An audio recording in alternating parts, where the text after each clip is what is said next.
오늘 오후에 하나님이 우리에게 주시는 말씀은 하나님이 악하다 하시는 일입니다. 악하다 하시는 일이 있어요. 오늘 오전에도 쭉 말씀을 드렸지만 하나님은 순종하지 않는 것을 굉장히 싫어하십니다. 제사에 순종이 없다면 하나님이 제사로 보지도 않으세요. 우리는 하나님께 순종하는 존재입니다. 말씀대로 살아간다? 순종이 없으면 불가능합니다. 왜냐? 말씀은 우리 현실과 맞지 않거든요. 하나님이 비밀로 숨겨두었다 했습니다. 목사님이 여기서 대놓고 얘기를 하고 성경에 대놓고 써있는데 그게 어떻게 비밀입니까? 그래서 모르는 거예요. 직접 이 말씀을 들고 현장에 나 가봐야 진짜 말씀을 깨닫습니다. 여기서 선포되는 말씀은 열쇠예요. 이 열쇠를 들고 현장의 응답의 문을 열면 하나님이 진짜 말씀을 주십니다. 뭔가 새로운 걸 주시는 게 아니라 이 강단에서 주신 말씀이 깨달아지게 됩니다. 이건 다른 거예요. 들어서 아는 것과 깨달아서 아는 건 다릅니다. 배우는 게 아니라 깨닫는다는 게 우리 소원교회에서는 굉장히 중요한 겁니다. 배움이라는 것은 들어서 안다는 뜻이에요. 깨닫는다는 것은 궁리하여 아는 것입니다. 내가 현장에서 궁리하고 말씀을 묵상하고 말씀 따라 살아가게 되면 깨달아지게 됩니다. 기독교는 배워서 아는 게 아니에요. 깨달아지는 것입니다. 그래서 오늘 하나님이 무엇을 선하다 하시고 무엇을 악하다 하는지, 그리고 왜 성전에서 교회로 하나님의 관심이 이동했는지 가장 중요한 대목이 오늘 나옵니다. 그래서 오늘 확인이 되어지시기 바랍니다. 믿음의 근본이 무엇입니까? 여러분, 믿음의 근본이 무엇인가요? 여러분, 부모님에게 근본이 있으신가요? 믿음은 누구에게서부터 올까요? 이에 대해서 설명하는 겁니다. 7장 1절을 보면 대제사장이 이르되 이것이 사실이냐? 무엇이 사실이냐고 묻는 것입니까? 6장에 거짓으로 꿈에서 선동하기를 예수의 이름이 유다를 헐고 성전을 헐고 모세의 율법을 고치겠다라고 자꾸 거짓 증언을 해요. 그 말이 사실이냐 묻는 것이죠. 그런데 여기 대제사장은 상당히 스데반이 싫을 거예요. 왜냐하면 우리가 베드로를 재판했던 그 대제사장입니다. 같은 인물이에요. 그리고 스데반은 말이 와전되었다는 걸 설명하기 시작합니다. 본인이 무슨 말을 했는지를 설명해요. 그중 가장 우선은 믿음이라는 것이 어디서 시작했느냐를 설명합니다. 7장 2절을 보시면 스데반이 이르되 여러분 부형들이여 들으소서. 우리 조상 아브라함이 하란에 있기 전 메소포타미아에 있을 때 영광의 하나님이 그에게 보여. 영광의 하나님이 그에게 보여라는 게 중요한 포인트입니다. 아브라함이 하나님을 찾아갔습니까? 아니죠. 하나님이 아브라함을 가셨습니다. 하나님이 그에게 보이셨다. 그렇다면 믿음의 조상이 아브라함이라고 하는데, 그러면 믿음은 아브라함에게서부터 온 것입니까? 하나님이 아브라함에게 찾아오셔서 주신 것입니까? 어렵나요? 하나님이 주신 겁니다. 아브라함이 믿음을 만들어낸 게 아니에요. 하나님이 믿음을 그에게 주신 것이지 하나님이 나타나셔서 믿음을 주신 것 아닙니까? 근데 사람들은 아브라함이어야 하고 이스라엘이어야만 하고 이방인은 안 되고 모세여야만 한다고 그렇게 말을 하고 있지 않습니까? 그래서 여러분 절대 이게 아니라는 것을 믿으시기 바랍니다. 하나님이셔야만 믿음을 주실 수 있습니다. 우리가 사람에게 믿음을 받을 수 없어요. 하나님이 주셔야만 가능한 게 믿음입니다. 구원은 하나님의 선택이지 내가 선택해서 구원받은 게 아니지 않습니까? 사람들은 어떤 목사님을 중요하게 생각해요. 사람들은 어떤 대단한 사람에게 의지를 합니다. 그가 믿음을 주는 줄을 착각해요. 그를 통해서, 맞습니다. 그를 통해서 그리스도가 나타내신 바 된 것이지 그가 그리스도는 아니지 않습니까? 무조건 그 사람이어야만 그리스도가 나타납니까? 아니죠. 하나님이 쓰는 사람이라면 아무리 연약하고 부족해도 그 사람을 통해서 역사하십니다. 그 얘기를 이제 7장 3절부터 9절까지 쭉 하는 거예요. 이게 아브라함이든 8절에 이삭 야곱이든 9절에 요셉이든 다 똑같습니다. 특히 9절부터 요셉을 설명하는데 그 요셉을 인도한 게 요셉의 노력이냐?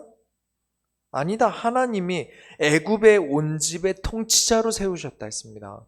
요셉이 잘해서 그 집의 통치자가 된 게 아니라 애굽의 총리가 된 게 아니라 하나님이 세우셨다. 하나님이 하셨다는 거죠. 우리 믿음의 근본은 하나님께 있습니다. 우리 역사의 근본은 하나님께 있어요. 나에게 일어나는 응답은 나에게 있는 게 아니고 누군가 대단한 목사님에게 치유를 받고 안수를 받아야 낫는 게 아니라 하나님께 있습니다. 그 얘기를 하고 있는 거예요. 18절부터는 이제 모세에 대해서도 얘기를 해요. 모세에 대해서도 마찬가지입니다. 우리가 지금 말하는 모든 믿음의 조상들을 주일 예배로 드리면서 보시지 않았습니까? 모세가 역사를 일으키고 모세가 믿음을 만들어냈습니까? 모세가 사역했죠. 믿음을 주기 위해서 굉장히 노력했습니다. 이 후대에게 믿음을 남기기 위해서 노력했어요. 그 노력 속에 항상 근거로 있던 게 무엇이었습니까? 오늘도 사람이 죽어요. 오전에는 여호수아가 죽었고 오후에는 스데반이 죽고 모세가 죽을 때 끝까지 남기면서 했던 말들이 무엇이었습니까? 모세가 믿음을 남기기 위해서 그렇게 믿음을 남기기 위해서 했던 근거가 오늘 여호수아랑도 마찬가지의 이유였어요. 하나님의 역사가 함께 하셨다. 너희에게 이렇게 하나님 함께 하지 않았냐? 하나님 우리에게 이렇게 역사하지 않았느냐를 말하면서 믿음을 말했습니다. 모세가 나를 봐라. 야, 나 봐. 너네가 믿어. 내가 이렇게 말 잘하면 너네가 믿겠지. 이런 적이 아니라 이런 게 전혀 없고 하나님이 우리에게 이렇게 역사해 오셨던 것들을 쭉 얘기하면서 하나님이 이렇게 우리와 함께 하시지 않았냐 라면서 하나님을 나타냅니다. 하나님이 주신 믿음을 설명하면서 후대에게 남기려고 노력해요. 그러니까 모세도 결국 믿음을 준 게 아니라 하나님이 모세를 통하여 하나님이 믿음을 주신 것이죠.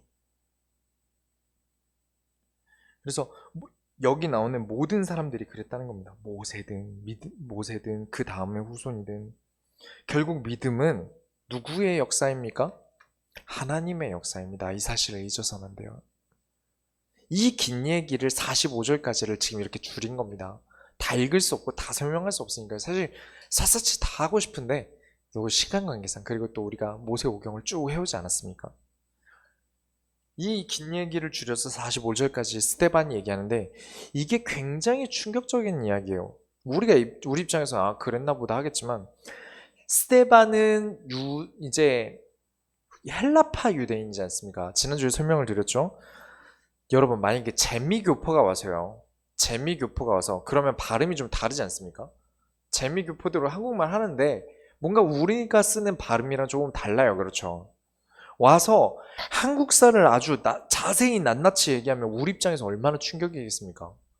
재미교포가 와서 우리랑 약간 다른 발음으로 역사를 다 얘기해요. 그러면 와, 너 진짜 공부 잘했구나. 너 어떻게 이렇게까지 다 아냐. 충격적이겠죠? 지금 사건이 있던 일에 어떤 말씀을 주셨는지 각각 믿음의 영웅들에게 어떤 일들이 있었고 성경에 어떤 말씀을 줬고 하나님이 어떤 역사를 하셨는지를 지금 와가지고 헬라파 유대인이 싹 다 정리하는 겁니다. 이 성경을 누가 책으로 줬겠습니까? 책 보고 공부했을까요? 두루마리로 랍비들만 가지고 있었던 게 성경입니다. 회당에서 읽어주는 게 성경이에요. 들어서밖에 알 수가 없습니다. 볼 수가 없어요. 근데 이 스데반은 이 모든 것을 외워서 말을 합니다. 읽으면서 말을 하고 있는 게 아니에요. 그 자리에서 바로 말을 하는 것이죠. 그러면서 논리가 부족합니까? 논리도 부족한 게 없어요. 누구 하나 토를 달 수가 없으니까요. 모세가 죽기 전에 그랬고요. 여호수아가 죽기 전에 그랬고 오늘 스데반이 죽기 전에 말하듯 하나님의 역사와 하나님의 말씀을 근거로 믿음을 전합니다. 우리가 그래야 돼요. 자꾸 하나님의 역사를 빼놓고 얘기한다니까요. 설교를 성경 다 갖다 버리고 하나님의 역사 다 갖다 버리고 누구나 할 수 있는 말 하면서 하나님을 붙여서 설교합니다. 그건 절대 성경적이지 않아요. 하나님이 가르치신 믿음이 아닙니다. 그렇게 설교를 한다면 그 설교자는 이미 믿음을 가르치고 있는 게 아니에요. 그래서 지금 이 상황에서는 이제 이스라엘 유다 사람들 입장에서는 이건 반박도 못합니다. 왜냐? 성경 가지고 얘기를 하지 않습니까? 어안이 벙벙한 거죠. 이방인이 헬라파 유대인이 와서 성경을 샅샅이 말하는데 토를 달 수가 없어요. 이런 상황에서 그럼 두 번째 질문하겠습니다. 교회는 무엇일까요? 45절까지 얘기를 줄인 것은 이제 우리가 올해 주일 예배를 쭉 지나온 길이기 때문에 그렇지만 간략하게 지나갔습니다만 스데반이 이 모든 믿음을 설명할 때 하나님이 일으키신 역사를 주로 설명했습니다.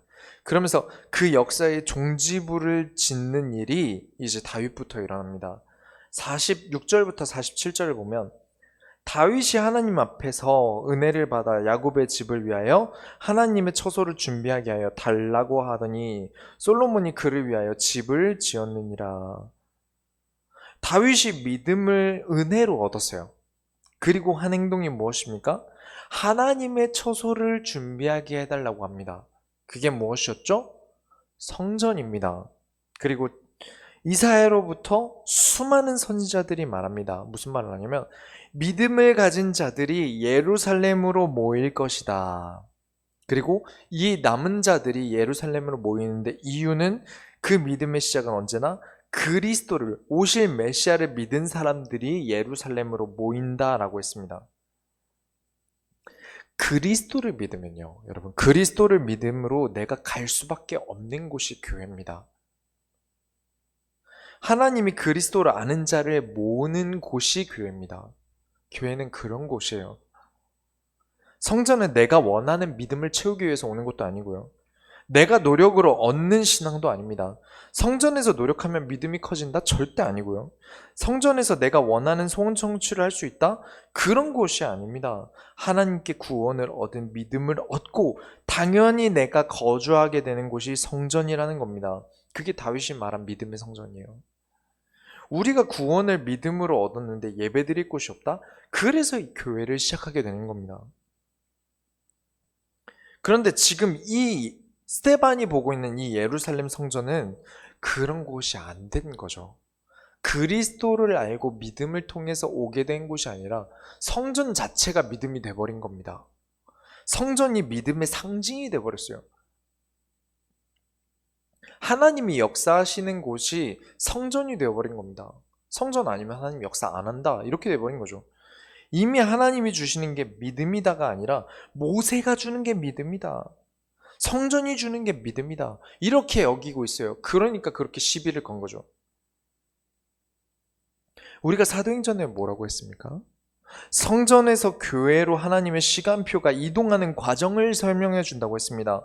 이전까지는 언약궤가 있는 곳이 하나님의 역사의 중심지였다면 이 사도행전부터는 교회가 언약의 중심지입니다. 왜죠? 언약궤는 오실 메시아의 상징이었는데 이제 그리스도가 오셔서 구원 사역을 십자가에서 이루셨으니까 당연히 성전이 언약궤 때문에 존재한다고 믿는다면 그 성전은 의미가 없습니다. 그리스도 때문에 존재해야 되는 곳이 성전이어야 하는데 이곳에서 그리스도가 아닌 다른 이유로 성전이 존재해야 된다고 믿고 있기 때문에 그래요. 그렇다면 성전은 의미가 없어요. 그 얘기를 했는데 시비를 거는 겁니다. 그래서 사실상 성전은 무너진 것입니다. 건물은 세워져 있지만 많은 교회가 그렇습니다. 교회는 서 있는데 하나님 말씀이 죽었다, 그리스도가 없다, 그 성전은, 그 교회는 무너진 교회입니다.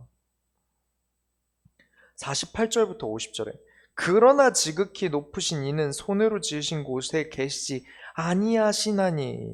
그렇죠, 성전에 계신 분이 아닙니다. 선지자가 말한 바 주께서 이르시되 하늘은 나의 보좌요 땅은 나의 발등상이니 너희가 나를 위하여 무슨 집을 짓겠으며 나의 안식할 처소가 어디냐? 이 모든 것이 다 내 손으로 지은 것이 아니냐 함과 같으니라. 이 구절은 이사야 66절에 있습니다. 이사야 66장에 있어요. 하나님이 성전에서만 사역하신다? 하나님의 역사는 성전이 아니면 안 된다? 하나님의 임재는 성전에만 있다? 그렇지 않다는 겁니다. 하나님은 어디에나 계시고 어디서나 함께 하십니다.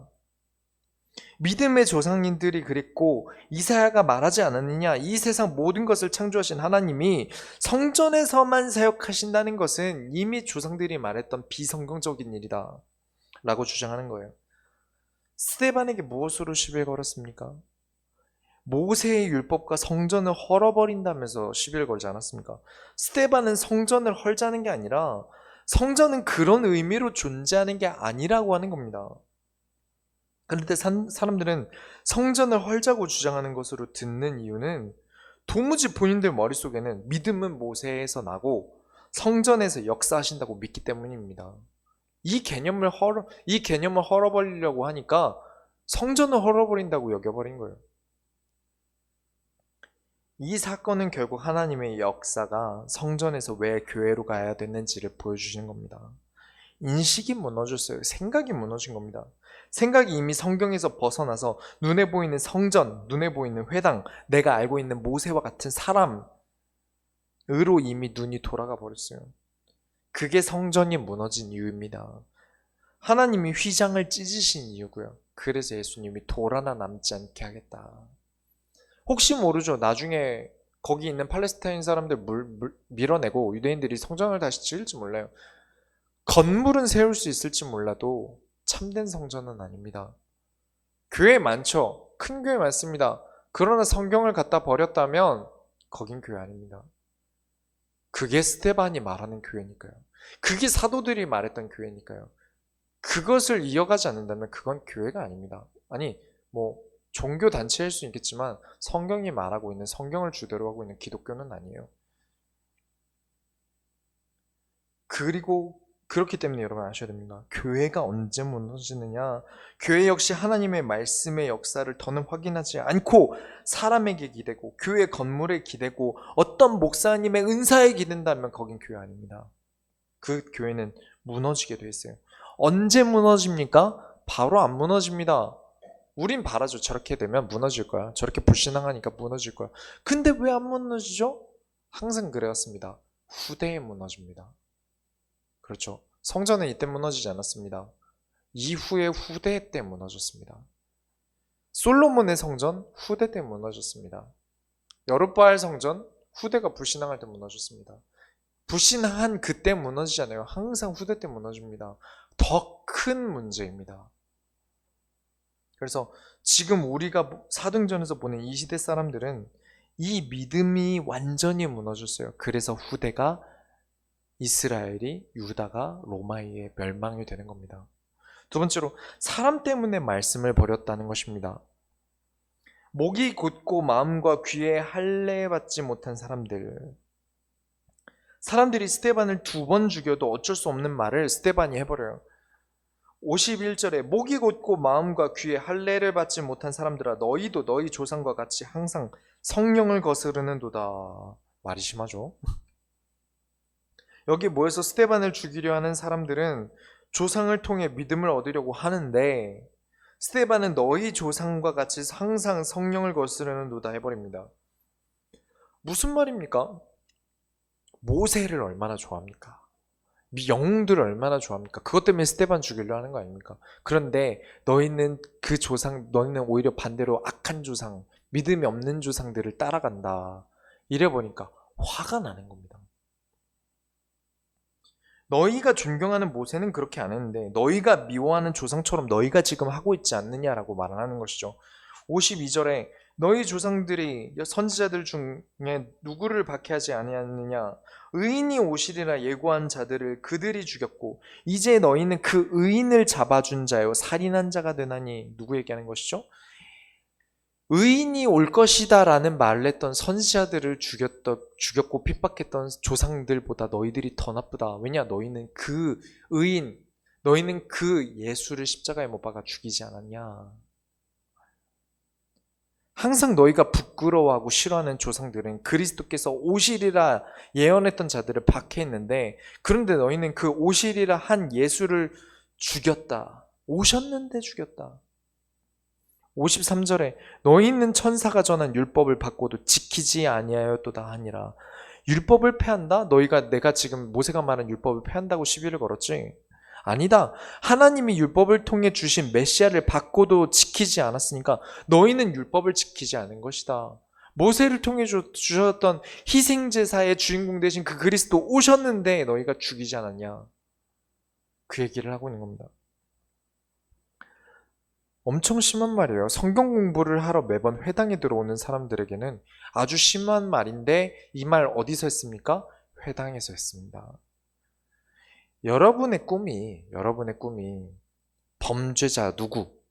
아니면 나의 존경하는 인물은 김일성, 내가 닮고 싶어 하는 사람은 히틀러. 이러면 그 사람은 진짜 심각한 사람이에요. 진짜 심각한 겁니다. 성경을 배우면서 후대에게 주입할 때 이스라엘 민족을 노예로 만들고 포로로 만들고 속국으로 만든 그 사람들을 얼마나 나쁘게 가르치겠습니까? 만약에 우리한테 너는 친일파 이완용 같은 놈이다 라고 말을 들으면 얼마나 기분이 나쁘겠어요. 그런데 지금 스데반은 그와 동일한 말을 하는 겁니다.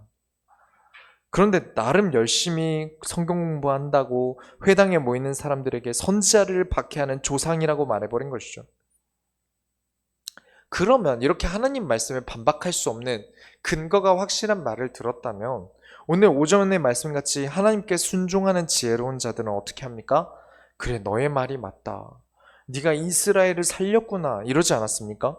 그런데 성경을 예로 들면서 올바른 것을 말하는 스데반에게 어떤 마음을 가지냐면 54절에 그들이 이 말을 듣고 마음에 찔려 그를 향하여 이를 갈거늘 이를 갑니다.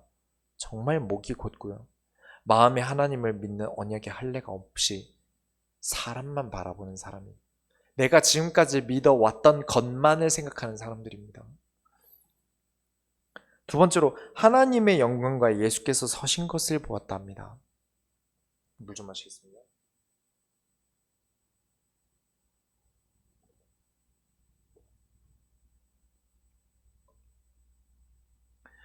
55절부터 56절에 스데반이 성령 충만하여 하늘을 우러러 주목하여 하나님이 영광과 및 예수께서 하나님 우편에 서신 것을 보고 말하되 보라 하늘이 열리고 인자가 하나님 우편에 서신 것을 보노라 한데, 여기가 되게 감동적인 장면으로 많이 나오죠. 죽기 전에 하나님께서 맞이하여 주시고 예수님이 앉아 계신 게 아니라 너무 놀라셔서 서 계시고, 그렇죠. 이건 다 잘 알고 계십니다. 그렇다면 우린 조금 더 다른 의미들을 더 다른 각도로 살펴보겠습니다. 여기 나온 말들을 글자적으로만 해석하고 감성적으로만 볼 게 아니라 하나님의 영적인 시스템으로도 보겠습니다. 지금 스데반이 성경에 나타난 하나님의 말씀을 전달합니다. 우리가 말씀 앞에 서는 것은 무엇이라고 했습니까? 특히 스데반이 언급한 이사야는 하나님 앞에 서는 것을 뭐라고 하죠? 말씀 앞에 서는 것이랍니다. 말씀은 우리를 하나님 앞에 서게 해요. 그리고 스데반은 하나님의 말씀을 잘 전달했고 그 증거로 하나님 앞에 섭니다. 그리고 하나님의 영광을 보았다고 합니다. 모세에게 하나님이 어떻게 나타나셨죠? 영광으로 나타나십니다. 그런데 누구 얘기를 했죠? 모세 얘기를 합니다. 그러니까 이 사람들보다 네가 모세를 더 제대로 알고 있구나라는 증거로 영광으로 나타나세요. 네가 정말 스데반 네가 하나님의 말씀을 올바로 깨달았구나라는 증거로 하나님의 영광으로 보입니다. 모세를 통해서 율법만 보고 있는 이 사람들과 모세를 통해서 하나님의 영광을 본 스데반의 차이가 분명하게 드러나는 겁니다. 스데반은 하나님이 주신 말씀을 선포하면서 그 자리에 영광을 보고, 그렇게 되면 어떻게 되죠? 하나님의 말씀은 성취가 됩니다. 이제 스데반은 죽어요. 죽기 전이라고 할지라도요, 혹은 죽음 이후라고 할지라도 하나님의 말씀은 반드시 성취된 줄 여러분 믿으셔야 합니다. 여러분은 영원한 언약을 남기기 위해서 이 인생을 살고 계신 겁니다. 당장 내가 하루 살기 위해서 이 땅에 하나님이 나를 남기신 게 아니라, 혹은 내 인생까지만 응답받고 살자고 이 땅에 남겨두신 게 아니라 이 세상이 끝나는 날까지 영원한 응답을 위해서 여러분을 부르신 겁니다. 당장의 응답이 우선이 아닙니다.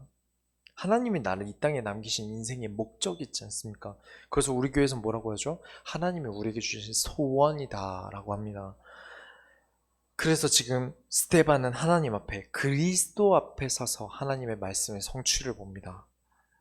세 번째로 말씀 앞에 큰 소리를 지르며 귀를 막고, 57절이죠. 일제히 그에게 달려들어. 여기서 이제 마지막 절은 잔이라라고 하는데 죽음을 말하죠. 왜 그들이 큰 소리를 지르며 귀를 막습니까? 귀만 막았다고 해서 소리가 안 들리는 게 아니에요. 내가 아 하고 소리를 내야 소리가 안 들립니다. 뭐 음악적인 건 넘어가겠습니다. 사실 설명 잘할 자신 있는데 넘어가겠습니다. 그렇게 해야 안 들리죠. 듣지 않겠다는 겁니다. 논리로는 스데반은 이길 수 없고 성경대로도 스데반이 말하는 걸 이길 수 없는데, 성경이 말하는 바가 스데반이 하는 말이 성경이 말하는 바와 스데반 말이 같다는 것도 아는데 정작 자신들은 사람들의 말이 믿고 싶고요. 지금까지 지켜온 전통이 더 믿어진다는 겁니다. 58절부터 60절에 성 밖으로 내치고 돌로 칠세 증인들이 옷을 벗어 사울이라는 청년의 발 앞에 두니라. 그들이 돌로 스데반을 치니 스데반이 부르짖어 이르되 주 예수여 내 영혼을 받으시옵소서 하고 무릎을 꿇고 크게 불러 이르되 주여 이 죄를 그들에게 돌리지 마옵소서 이 말을 하고 자니라. 듣기 싫다면서 아 몰라 넌 모세를 무시했고 성전을 부수자고 한 사람이야. 그 말 안 한 거 아는데 아 몰라 난 이게 더 믿을 거야. 난 그렇게 믿고 싶어 라면서 스데반을 돌로 쳐서 죽이는 겁니다. 이들의 신앙에는요 성경도 없고요 순종도 없고요 언약도 없습니다. 그럼 이렇게 됩니다. 교회가 하나님께 순종함을 잃어버리고, 교회가 성경을 잃어버리고, 교회가 그리스도로 사는 것을 잃어버리면 이렇게 됩니다. 의인을 죽여요. 정말 올바르게 하나님의 말씀 운동하는 사람을 핍박합니다. 싫은 말 듣는 건 더 기분 나쁘고, 그 큰 소리를 지르고 귀를 막고 사람을 죽일 만큼 하나님의 말씀보다 사람을 더 중요하게 생각하니까요. 사람을 더 중요하게 생각하니까 그 말이 성경에 아무 상관없고 전혀 성경적이지 않아도 하나님의 말씀으로 믿는 거 아닙니까? 교회가 비공개 말씀이니까 할 수 있는 얘기지만 그렇게 믿고 있는 거 아닙니까? 전혀 성경에서 맞지도 않는데 그거 하나님 말씀이라면서 붙잡는 이유가, 자신들도 아는데 그거 성경적이지 않은 거 아는데도 믿는 이유가 사람을 더 좋아하니까요. 그 교회를 더 좋아하니까요. 그 교회가 더 중요하고 사람이 더 중요하니까요. 그래서 덮는 겁니다. 그걸 악하다 합니다. 아무리 착하게 살아보십시오. 악한 겁니다. 그게 지금이나 그때나 교회를 항상 그래왔다는 겁니다. 결론을 내리겠습니다. 여기 사울이라는 사람이 등장합니다. 이제 이 사울이 스데반 죽음의 상징이 돼요. 옷을 벗어서 줬다는 말은 나는 이 사람을 죽이는데 죄가 없다는 것을 네가 증인을 서라 이겁니다. 나를 옷을 벗는다는 건 무엇이죠? 나를 다 까봐도 나는 죄 없는 사람이다 라고 네가 증인을 서라, 내 몸을 보여주겠다 하고 이제 스데반을 돌로 쳐 죽인 것이죠. 여러분도 아시겠지만 이 사건 이후에 하나님은 사울을 불러서 사도로 삼으십니다. 스데반을 통해서 두 가지 역사를 벌리신 것이죠. 하나는 성전이 무너지고 교회를 세우는데 이제 이 교회의 역사는 한 교회에서만 하는 게 아니라 여러 군데 하나님이 원하는 교회들을 세우는 작업을 하십니다. 하나님이 더 이상 성전에 묶여 있는 것이 아니라는 증거를 이 세상의 교회를 퍼뜨려서 수많은 교회들이 하나님의 말씀으로 살아가게 만듭니다. 그게 교회의 본질이죠. 그 교회의 본질, 선교의 본질이 시작됩니다. 그리고 또 하나는 여기 이 사울이 사도가 되는 일이죠. 영적인 이것은 이제 이후에 이제 설명을 드릴 거니까 오늘 사건만 얘기하자면 영적인 거 다 떼고 얘기하겠습니다. 영적인 거 다 떼고 얘기하면 스데반은 성공한 인생인가요? 젊은 나이에 사람들에게 돌 맞아 죽었습니다. 망했죠? 우리의 지금만 보면 작습니다. 연약해요. 부족하고요. 망한 것 같고 나는 왜 이렇게 태어났나 싶고 그럴 수 있습니다. 그러나 잊지 마세요. 하나님의 역사는 우리의 죽음 이후에도 계속됩니다. 우리가 연약 때문에 남긴 발자취는 여기서 끝나지 않습니다. 반드시 승리합니다. 지금이든 이후든 승리합니다. 지금 잘 되는 거 아무 상관없습니다. 다른 사람 잘 되는 것 전혀 상관없습니다. 하나님은 나에게 주신 하나님의 소원이 있어요. 그건 모세에서부터 여호수아로부터 지금까지도 마찬가지라는 겁니다. 그리고 지금 우리 소원교회까지도 하나님은 동일한 역사를 이루고 계세요. 그러니 여러분은 믿음이 흔들려서는 안 됩니다. 믿음은 하나님이 주셨어요. 하나님이 주신 믿음이 흔들리는 이유가 무엇입니까? 사람 바라보기 때문에 그래요. 사람 때문에 흔들립니다. 사람을 믿고 의지하니까 흔들리고, 혹은 사람과 비교하니까 흔들리고, 내가 머릿속에 들어간 많은 것들이 하나님의 말씀과 안 맞으니까 계속 흔들리는 겁니다. 하나님을 바라봐야만 바른 길을 갑니다. 똑바로 앞을 봐야만 똑바로 갑니다. 옆을 보면서 앞으로 가면 언젠가 전봇대 치여요. 우리의 시선은 항상 하나님께 있어야 합니다. 우리의 나아갈 바는 항상 하나님의 내비게이션인 말씀을 써야 돼요. 그렇게 하나님은 흔들리지 않도록 계속 나를 불편하게 하시고 어려움 속에 넣으시는 겁니다. 스데반이 죽음까지 이기며 여러분에게 남긴 이 교회의 언약이 오늘 여호수아부터 스데반의 죽음까지도 보시면서 여러분에게 늘 가까이 있으시길 바랍니다. 우리가 하나님의 소원을 이루어드립시다. 기도하겠습니다. 하나님 감사합니다. 이 시대와 사도의 시대 때를 보면서 그들은 여전히 복음이 없고 그들은 여전히 사람을 의지함을 합니다. 우리 교회가 그리스도께 의지하는 교회가 되게 하여 주옵소서. 우리 교회가 하나님의 말씀과 하나님의 역사를 따라 인도받는 교회가 되게 하여 주옵소서. 어떤 한 목사에게 의존하고 어떤 교회당에 의지하는 게 아니라 이 시대를 살리고도 남을 만큼 언약이 그대로 이어지는 역사가 우리 소원교회에 함께하여 주옵소서. 살아계신 예수 그리스도의 이름으로 기도드렸습니다. 아멘.